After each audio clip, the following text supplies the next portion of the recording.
Olá, boa noite, meus irmãos e meus amigos. Que a graça e a paz do nosso Senhor Jesus Cristo esteja sobre a vida de cada um de vocês. Meu nome é Marli Moura, eu sou missionária da Igreja Batista Novo Horizonte, Natal RN, e estou aqui com você mais uma vez para meditar acerca da Palavra de Deus. Quais são seus projetos de vida? Você pode listá-los?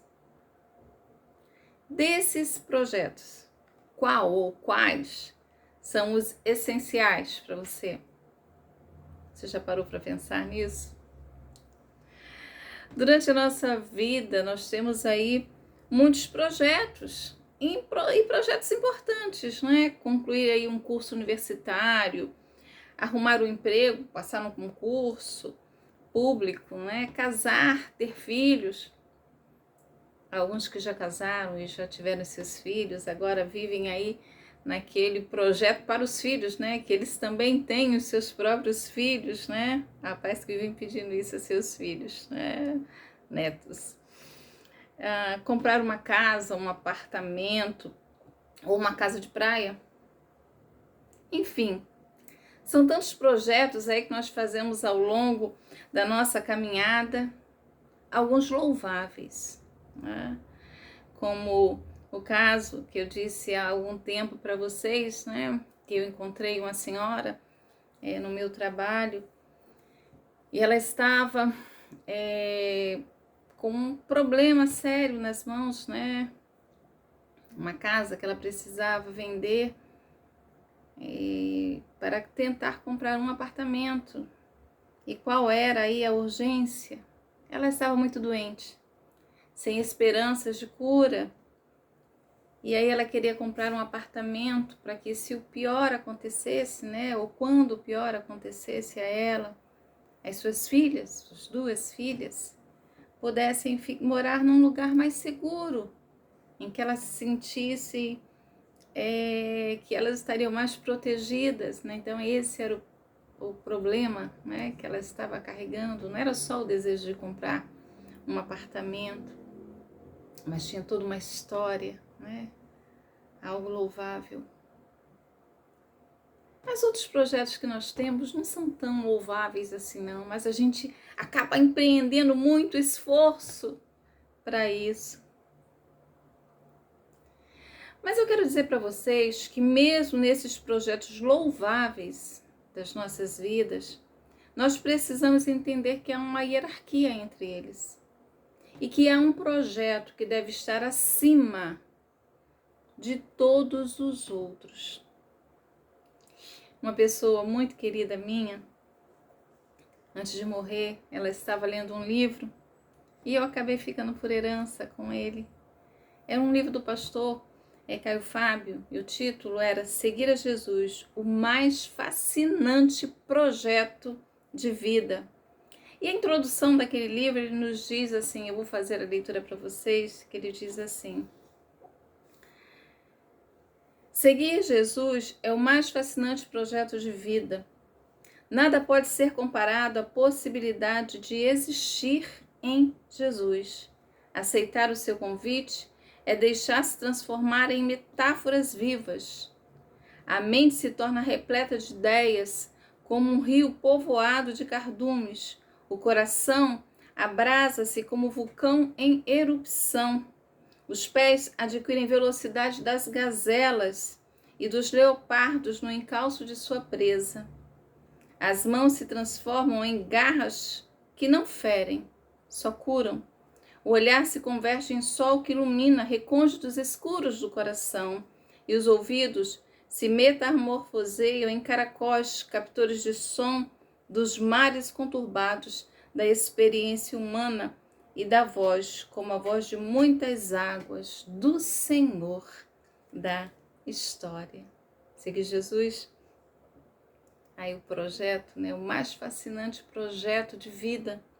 E pensando nisso, eu me lembrei do texto que diz que ninguém, tendo posto a mão no arado e olha para trás, é apto para o reino de Deus.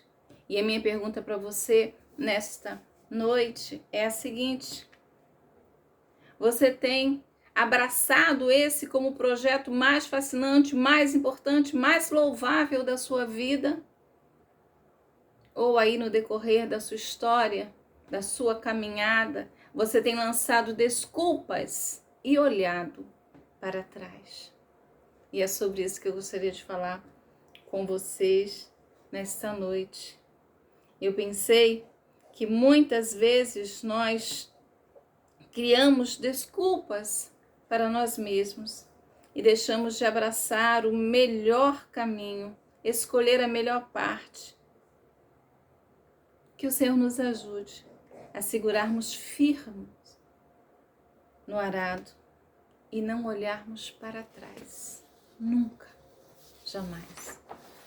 Acompanha comigo, eu vou estar fazendo a leitura de Lucas, o capítulo 9, a partir do verso 57, que nos diz assim: E aconteceu que, indo eles pelo caminho, lhe disse um: Senhor, seguir-te-ei para onde quer que fores.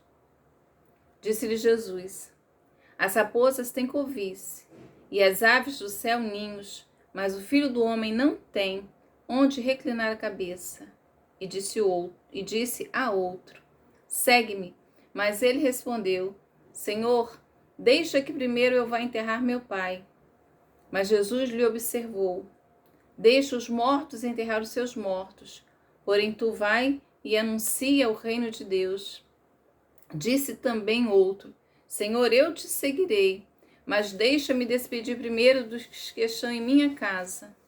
E Jesus lhe disse: Ninguém que lança a mão do arado e olha para trás é apto para o reino de Deus. Ninguém que lança a mão do arado e olha para trás é apto para o reino de Deus. Se você olhar o texto anterior a esse que nós lemos, você vai ver que Jesus havia deixado a aldeia dos samaritanos, né? Os samaritanos negaram pousada a Jesus e a sua comitiva, e aí eles vão para outra aldeia. E foi aí durante esse percurso que acontece esse diálogo com 3 indivíduos. Mateus vai falar sobre esse texto, né? Lá em Mateus 8, você vai ver esse texto também, e ele relata 2 desses discursos, né? 2 desses discursos com 2 indivíduos. Marcos não fala, mas Lucas, né? Ele vai falar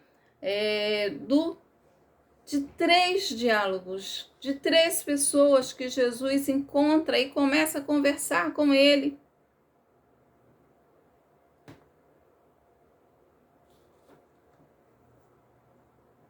Se você olhar, durante o ministério de Jesus, ele chamou várias pessoas. Nesse texto, a gente tem 2 pessoas que se oferecem e uma a qual o Senhor chama. E quando o Senhor chama para seguir, ele está chamando para acompanhar, para ser um discípulo, para estar ao lado dele. Ele utiliza sempre nessa chamada um verbo no imperativo para indicar que ele não estava buscando um discípulo de momento, só para uma atividade, só para uma tarefa, só para uma estação do ano, só para um período. Mas ele está chamando as pessoas para um compromisso de vida, para segui-lo. Então, seguir Jesus envolve muito mais do que achar que a fala dele é bonita, é boa de se ouvir, que ele faz coisas maravilhosas. Seguir Jesus envolve você estar com ele, com a sua vida completa, uma vida inteira entregue a ele, que não tem tempo para terminar, que começa aqui e vai até a eternidade.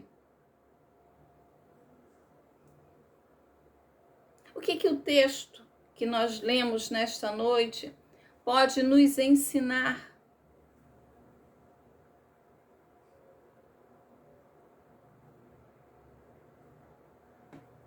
O texto que nós começamos a ler, ele nos mostra pelo menos 3 situações que nós precisamos olhar para elas e tirar lições para a nossa vida, para a nossa caminhada.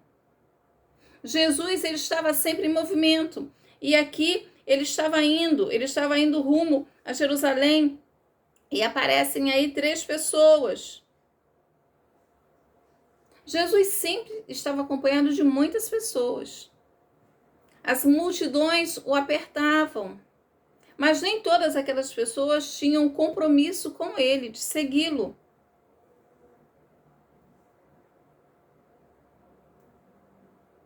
Se você olhar para o texto, você vai ver que essas pessoas estão assumindo um compromisso de seguir Jesus. Mas até que ponto? Até em que momento? Ou a partir de qual momento?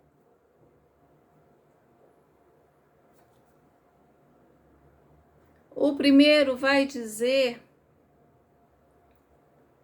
seguir-te-ei para onde quer que fores.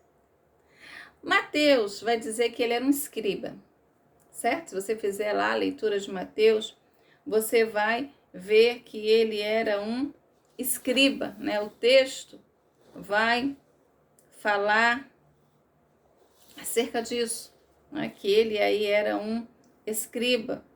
Ele diz aí que ele estava disposto a seguir Jesus para onde fosse, mas ele não calculou aí o preço do discipulado. A salvação que nós recebemos, você recebe ela pela graça de Deus. Você não paga nada, o preço já foi pago, né? As pessoas pensam que a salvação é de graça, ela é pela graça, mas ela teve um preço, e o preço foi pago por Cristo Jesus. Mas seguir Jesus, o discipulado, ele tem um preço. Jesus vai dizer que nós precisamos negar a nós mesmos, e isso aí é um preço alto a se pagar.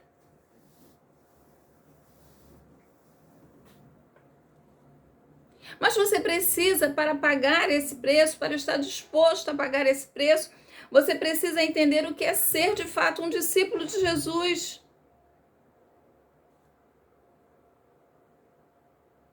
Se você diz que é um discípulo de Jesus, você precisa estar disposto a carregar a sua cruz, a negar-se a si mesmo. E quando você faz isso na sua vida, você não pode ser aquele que vai querer estar de bem com todas as pessoas. Você deve tratar todas as pessoas bem. Mas a sua escolha vai trazer desavenças para você. É pai que se levanta contra filho, é filho que se levanta contra o seu pai. Não é isso que a Bíblia ensina?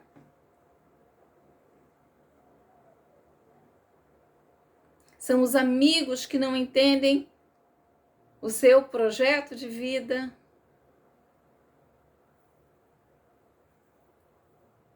É o patrão.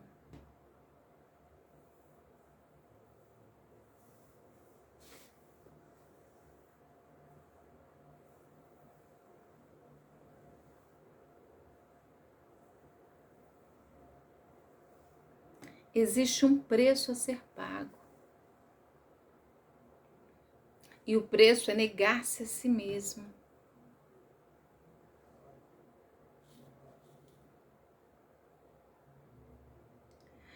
Vamos ver aqui esses 3 homens, né? O que esses homens tinham e por que esse seguir a Jesus não deu muito certo.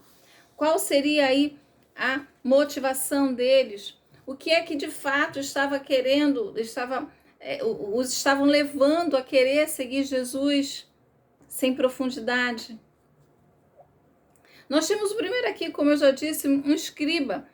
Mateus vai dizer isso, que ele era um escriba, ele era um especialista aí na lei rabínica.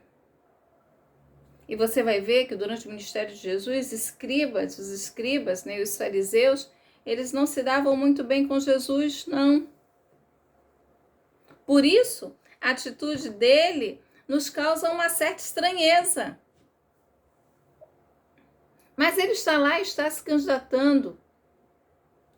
Ele vai até Jesus como um candidato a ser discípulo. O que ele viu em Jesus? Será o que ele olha para Jesus que ele pensou que poderia agregar à sua vida? Jesus, ele ensina de forma diferente dos escribas. A Bíblia vai dizer que ele ensina como tendo autoridade. Então, é muito provável que esse homem tenha visto aí a forma de Jesus ensinar, a forma como Jesus conduzia e achou que para ele seria um ganho seguir Jesus, ser um discípulo de Jesus, porque ele estava diante de um mestre sem comparação com os da sua época.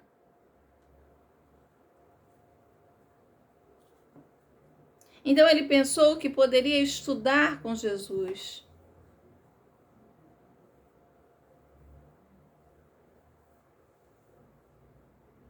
Mas Jesus, ele não surpreende, né? Ele não fica surpreso com as coisas que nós falamos, meus irmãos. Porque, na verdade, o Senhor conhece o profundo, o que está dentro do seu coração. Jesus vai responder para ele algo que para a gente parece até fora de contexto. Jesus vai dizer que as raposas têm covis e as aves do céu ninhos, mas o Filho do Homem não tem onde reclinar a cabeça. Se a motivação dele era status, se era conforto, se essa era a ambição, Jesus vai estar dizendo que caminhar ao lado dele, ele não vai ter nada disso. O Senhor de toda a terra não tinha onde reclinar a cabeça. Ele tinha menos do que os pássaros, do que as raposas.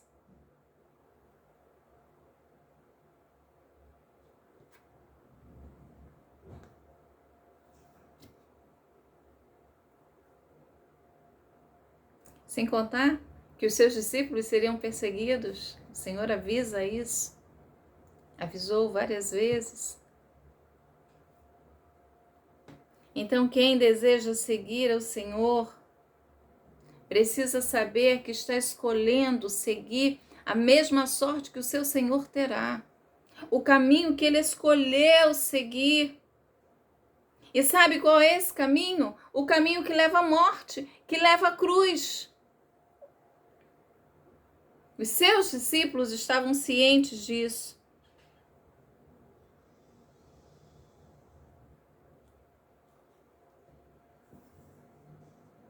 Se ele estava pensando aí em poder e influência, alguns comentaristas vão dizer que essa expressão de aves do céu significa aí as nações que estavam em destaque, que tinham poderio, né, os impérios dominantes da época. Se era essa aí a intenção dele, então ele também estava equivocado.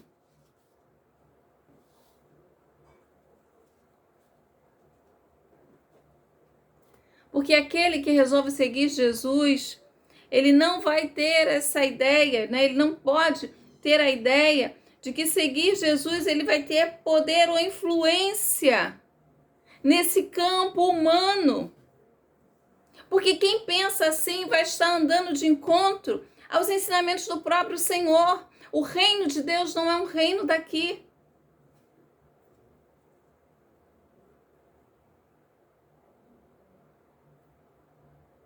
E o segundo? O segundo, que diz que o Senhor o chama, esse o Senhor o convoca, mas ele diz, olha, deixa que primeiro eu vá enterrar o meu pai.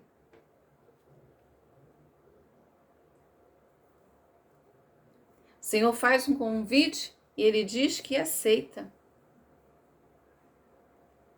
Mas ele não aceita incondicionalmente. Ele impõe uma condição. Que aos nossos olhos, para mim e você, faz todo sentido, não é? Ora, deve estar tendo um problema na casa, ele quer enterrar o pai. Mas será que esse era o caso? Este homem não estava colocando o seu Senhor em primeiro lugar. Ele colocou, note bem, ele colocou as prioridades familiares em primeiro lugar. Irmã Marli, mas você está sendo muito severa. O rapaz só quer enterrar o seu pai. Se você olhar, parece algo tão razoável, que não custava nada ao Senhor atender. Ora, é o dever realmente de cada filho cuidar de seus pais.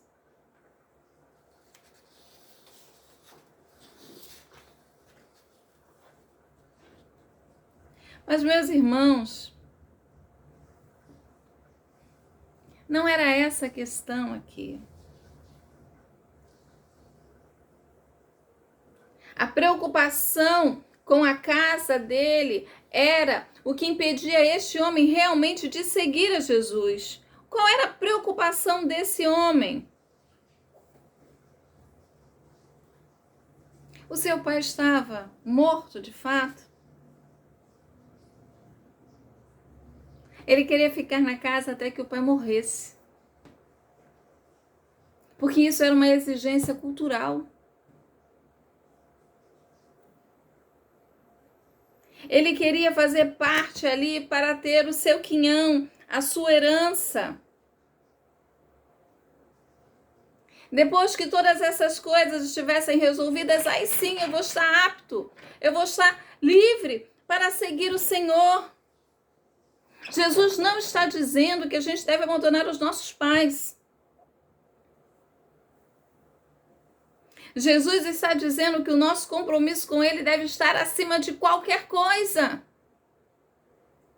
Que os nossos missionários hoje fazem. Eles largam as suas casas, meus irmãos.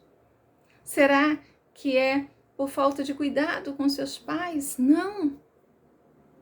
Eles têm um compromisso com o seu Senhor. E sabe que o Senhor com quem eles se comprometeram, esse Senhor vai cuidar da casa, vai cuidar dos seus.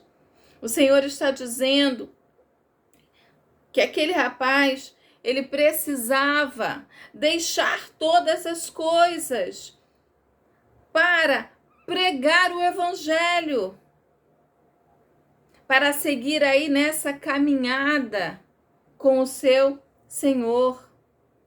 Ele coloca aqui, então, os interesses financeiros acima, antes do discipulado.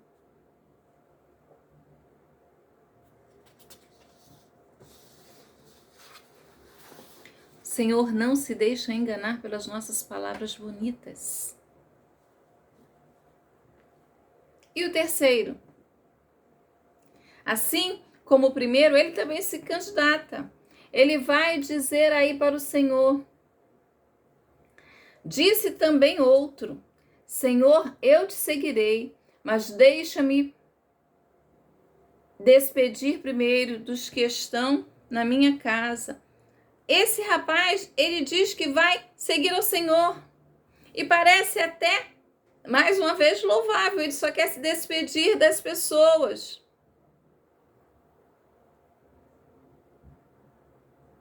Mas a resposta dele para o Senhor, aquilo que ele está dizendo para o Senhor, mostra que de fato ele não estava preparado para ser um discípulo. Mas por que, irmã Marli? Mais uma vez você está sendo tão severa na colocação.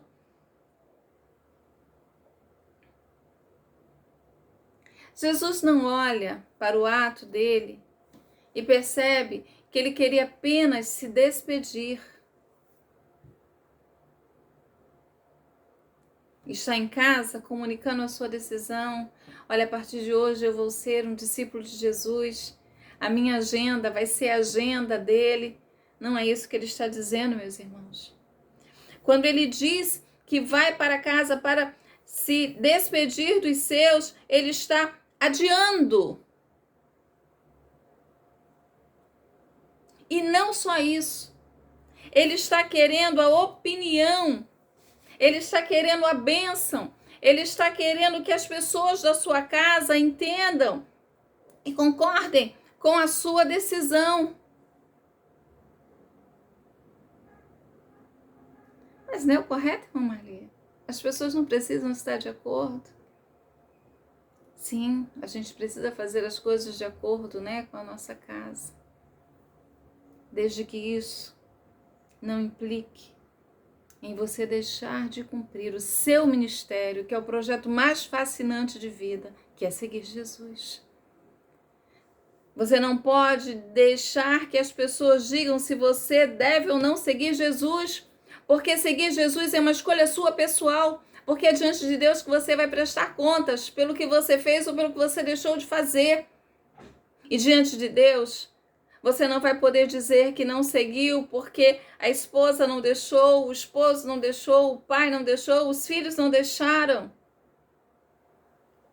Esse homem, ele estava transferindo a sua decisão de seguir, tirando isso das suas mãos e passando para outros. Ele estava querendo uma autorização, um passe para poder ir. E não é bem assim que nós vemos hoje. Muitas pessoas fazendo. A decisão de seguir Jesus não pode ser terceirizada. Você não pode estar passando esta responsabilidade para outras pessoas.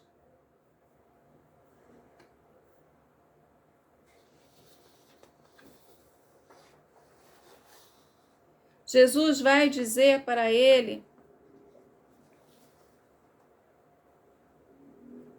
que segui-lo envolve quebrar tudo que lhe prende. E deixe-me fazer uma pergunta para você: o que é que tem lhe prendido? Seguir Jesus é olhar para frente e não olhar para trás. Há pessoas que querem seguir a Cristo, mas que não querem olhar para frente, que ficam o tempo todo olhando para trás, o que vão deixar para trás, o que estão perdendo. E quando você faz isso, você perde o foco. Para arar a terra, você precisa se segurar no arado e olhar para frente.